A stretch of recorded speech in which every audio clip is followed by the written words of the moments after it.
Hello friends. Been a while since I did a video review, so I got a bunch of samples in the mail from Ryan this week. Thank you very much, Ryan. And some of them I just wanted to do a real casual review, nothing overly formal with my long write-up on www.malt-review.com, but just a taste and an update. And this is the whiskey I'll be tasting for you tonight. Look at that color. This is Elijah Craig Barrel Proof Batch B522.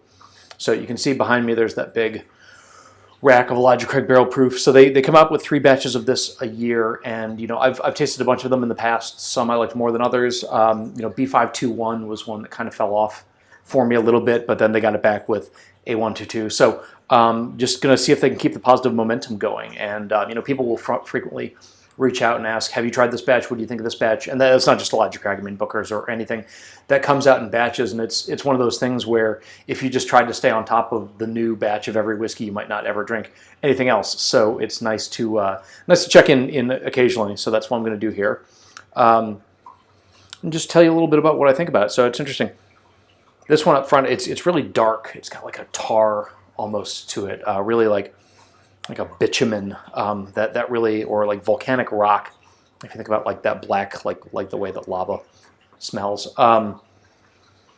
Yeah, it's interesting. So I'm immediately getting the sense that this is probably oriented towards what you might call the darker end of the flavor spectrum. There's a whole ton of like very spicy notes in there. There's all kinds of exotic, like peppercorns and cinnamon and cayenne and all just abundant spice cabinet.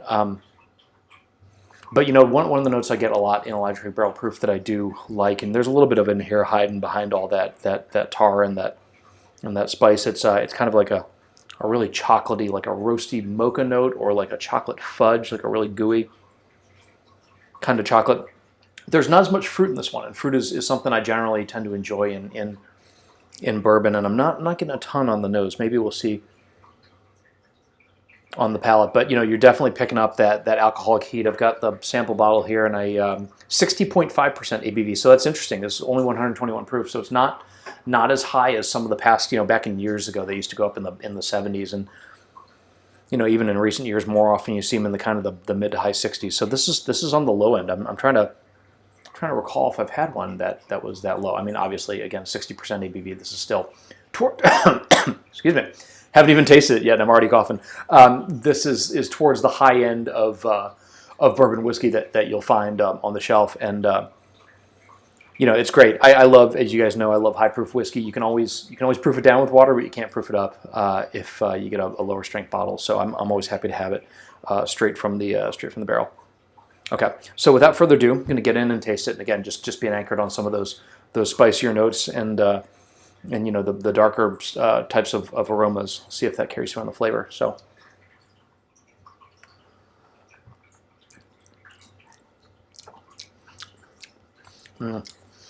yeah, so as feared, there's a ton of cask influence in here, and cask influence is obviously, look, the barrel is a lot of where the flavor comes from. Not all, and not a fixed percentage even, but so this is 12 years old, right? As all Elijah Craig Barrel Proof expressions are for now, and that's a good, nice age of maturity. But I get the sense that you probably, these barrels, because they're so high proof, they're probably coming from mostly the hotter parts of the rickhouse, where maturation, all things being equal, is accelerated, and so you're getting like a lot of that woody extraction that I associate with when you get bourbon up in the kind of the high teens or even the low 20s sort of age area. I think about a lot more of that kind of flavor, but that's definitely in here. There's more of like an acetone note on the nose, which I really don't like.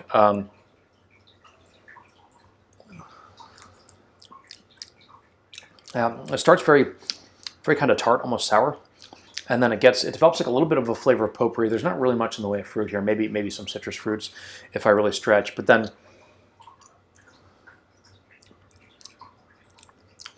yeah, it's lean, and it's just kind of like shrill, just anchored in that very kind of like astringently woody tannic part of the flavor spectrum.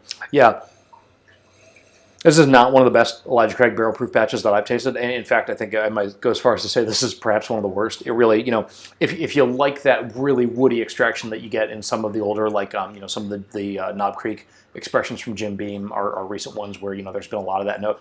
It's got to be balanced for me with fruit, with, all that other kind of nuance, some sweetness. And this leans so heavily into that. And just, I don't know. Yeah, I can't really get past it. Even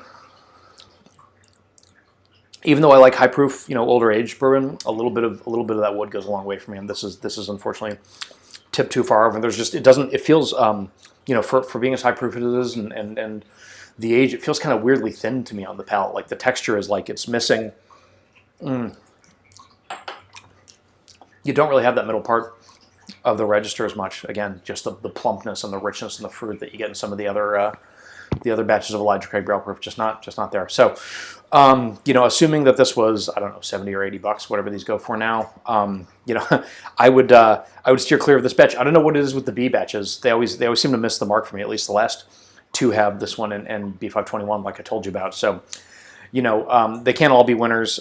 This would be one where if I saw a bottle of it on a shelf, I would probably pass by. So maybe a 4 out of 10 on the malt scoring framework, just to maybe a 3. I don't know. This is like, as I said, in terms of Elijah Craig barrel proof, this is about as far off the mark as it gets for me. So sorry, but thank you, Ryan, again for sending me the sample. And there is always look out for batch variation. If somebody tells you, "Oh, I love Booker's," well, it's like, well, which Booker's, which Elijah Craig barrel proof, which Maker's Mark cast strength do you love? Because they are, as you guys will know from when I did the Maker's vertical, like there's a lot of batch variance, even though the quality control departments of the distilleries might prefer it otherwise. But thank you guys for paying attention. Thank you for listening. Hope you enjoyed this. Very different from what I do in the long form, heavily researched format. Just a quick hit, but hopefully it is answer some questions for the folks that want to know what I thought about this one. So appreciate your attention, appreciate your time, appreciate your support. I will keep it there, and just say hope to be doing more of these and just having some fun with it